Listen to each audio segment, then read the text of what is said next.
système immunitaire.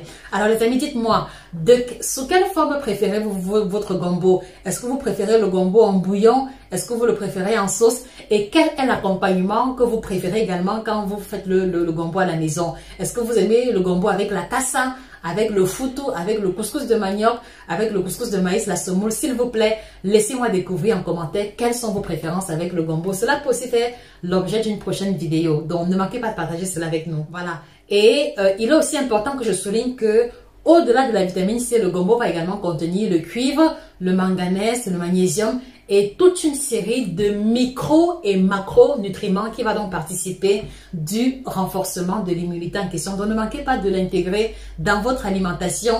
Voilà. Et si ne manquez pas d'intégrer dans votre alimentation. Alors la cinquième propriété est assez curieuse parce que beaucoup de personnes ne le savent pas. Je mettrai ma main au feu. La consommation du gombo permet également de prévenir les maladies rénales. Est-ce que vous le saviez? Ça veut dire l'insuffisance rénale, le dysfonctionnement des reins, la néphropathie, etc.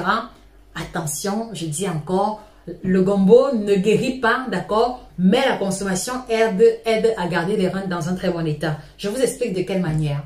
Alors, il y a quelques recherches qui ont été effectuées par des médecins chinois qui a révélé que la consommation a révélé que le gombo a des effets bénéfiques pour la néphropathie diabétique. Donc, ça dit que le dysfonctionnement des reins qui survient chez les diabétiques. Donc là, ça survient encore une seconde fois. On a vu tout à l'heure que la consommation du gombo était intéressante pour les diabétiques. D'abord par rapport à l'index glycémique, maintenant, cette fois-ci au niveau de la prévention de la néphropathie diabétique. Vous devez savoir que quelquefois, un diabète à un certain stade peut entraîner le dysfonctionnement des reins.